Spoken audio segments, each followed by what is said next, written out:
Assalamualaikum warahmatullahi wabarakatuh. Perkenalkan, kami dari kelompok 5 akan mempresentasikan hasil diskusi kami tentang kelebihan komunisme, kelemahan liberalisme, dan Pancasila.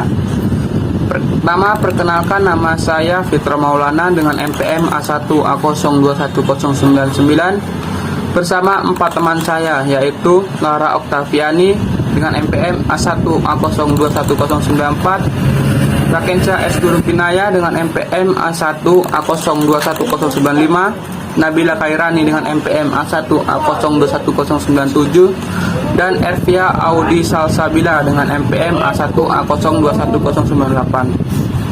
Inilah presentasi dari kami. Kelebihan komunisme dan kelemahan liberalisme dan Pancasila.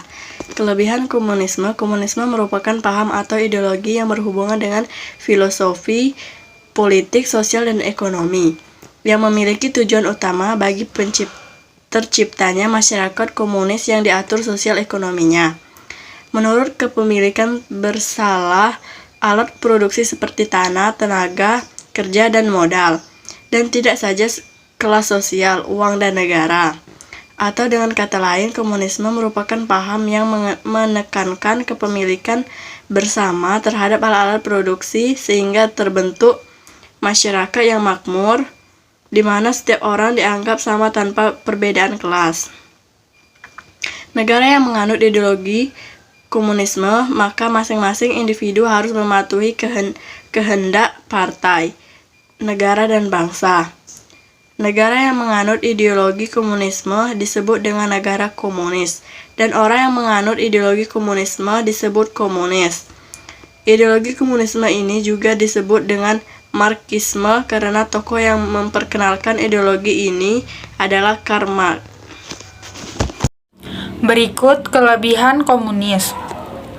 Yang pertama, mewujudkan kesetaraan. Dalam masyarakat komunis, semua orang sama dan tidak ada yang dibiarkan sendirian. Artinya, tidak ada kelas sosial yang lebih baik dari yang lain karena tidak ada sistem kelas sosial sama sekali.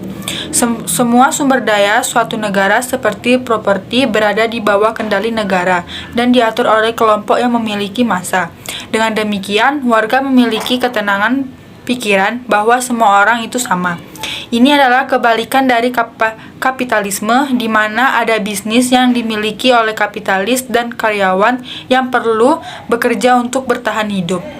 Yang kedua, membuat perawatan kesehatan, pendidikan, dan pekerjaan dapat diakses oleh warga negara.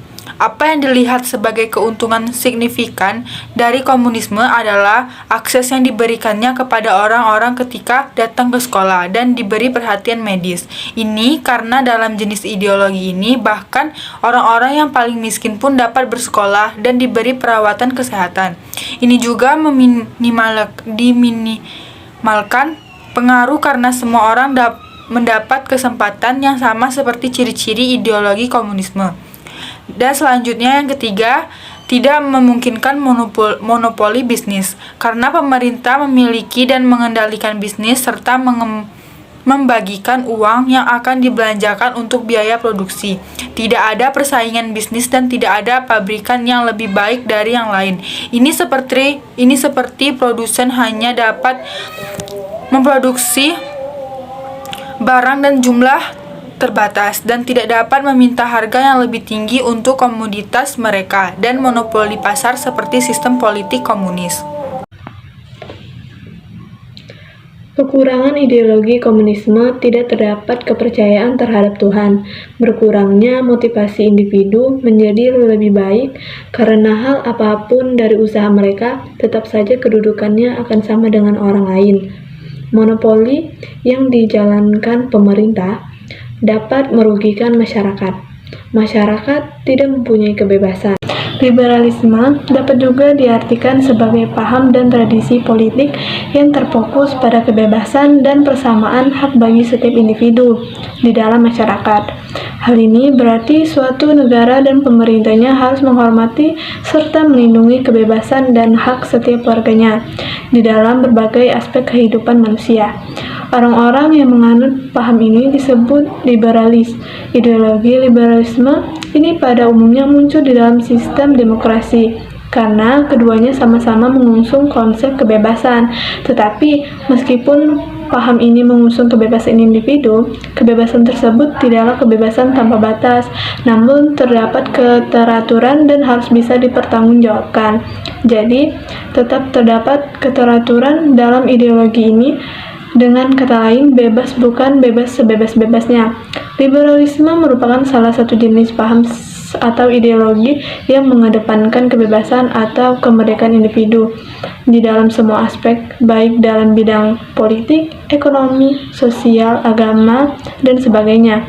Liberalisme ini ialah paham yang menolak apapun bentuk pembatasan terhadap suatu individu. Berikut kelemahan liberalisme. Yang pertama, menimbulkan adanya kesenjangan sosial di masyarakat karena adanya eksploitasi para pekerja yang dilakukan oleh pihak yang mempunyai sumber daya. Yang kedua, munculnya monopoli pada masyarakat kecil dan miskin. Ketiga, pihak-pihak tertentu memanfaatkan kebebasan pers untuk mendapatkan keuntungan. Keempat, adanya persaingan bebas sehingga sulit mendapatkan masyarakat. Yang terakhir, terbentuk kelompok masyarakat yang merasa memiliki derajat tinggi dan kelompok masyarakat lainnya. Masyarakat memiliki keinginan dan inisiatif untuk berkembang agar lebih baik. Setiap individu memperoleh hak dan kebebasan yang sama dalam hidup bermasyarakat. Persaingan yang terjadi di dalam masyarakat bersifat positif. Dengan demikian, setiap individu berkeinginan untuk bersaing menghasilkan produk yang bermutu tinggi. Setiap individu memiliki kebebasan untuk memilih partai politik tanpa adanya interpretasi dalam orang lain. Pers mempunyai hak serta kebebasan untuk mengkritik pemerintah secara tajam namun tetap mematuhi etika pers dan batasan yang berlaku. Timbulnya motif untuk mencari keuntungan sehingga bagian ekonomi di dalam suatu negara berjalan efektif dan efisien. Pancasila di antara ideologi-ideologi lain. Pancasila merupakan ideologi dan dasar negara utama bagi Indonesia. Pancasila terdiri dari dua kata, yaitu panca yang berarti lima dan sila berarti prinsip atau asas. Pancasila adalah pedoman hidup bagi kehidupan berbangsa dan bernegara bagi setiap warga negara Indonesia. Oleh karena itu, setiap Pancasila telah memegang peran penting bagi fondasi yang kuat dalam menjalankan pemerintahan di Indonesia. Dari seluruh sila-sila dalam Pancasila, tentu Pancasila memiliki posisi sendiri dari ideologi-ideologi lain di dunia. Negara Indonesia merupakan negara demokrasi, yang berarti Indonesia mengarah ke liberalisme. Dalam hal ini, liberalisme merupakan satu paham yang mengutamakan kebebasan individu. Hak setiap individu dilindungi dan diakui oleh liberalisme. Dalam negara demokrasi, tentu mementingkan suara rakyat dan memberikan kebebasan dalam setiap aspek kehidupan, seperti kebebasan dalam hak memberi suara untuk pemilu. Selain liberalisme, Pancasila juga mengarah ke ideologi sosialisme dalam kehidupan sosial masyarakat Indonesia. Sosialisme merupakan ideologi yang menekankan keberadaan kelompok. Sosialisme mengutamakan paham pertemanan atau persahabatan dan pertentangan dengan individualisme. Warga negara Indonesia menekankan kepentingan sosial daripada individualisme. Sosialisme juga merupakan bentuk perlawanan terhadap konsep kepemilikan privat atas alat-alat produksi para pekerja, mengambil alih kepemilikan alat-alat produksi yang kemudian akan digunakan untuk pemerintah sebagai referensi dari kaum pekerja untuk memenuhi kebutuhan sosial secara merata. Wabillahi taufiq wal hidayah. Wassalamualaikum warahmatullahi wabarakatuh. Itulah sekian materi dari saya. Kelebihan ideologi Pancasila. Yang pertama, mencakup nilai-nilai positif yang diambil dari berbagai ideologi. Kedua, menutup kelemahan dari kedua ideologi yang bertentangan. Ketiga, ekonomi yang menyangkut hajat hidup orang banyak dikuasai oleh pemerintah sehingga tidak mengorbankan rakyat. Keempat, bersifat fleksibel yang artinya mengikuti perkembangan zaman.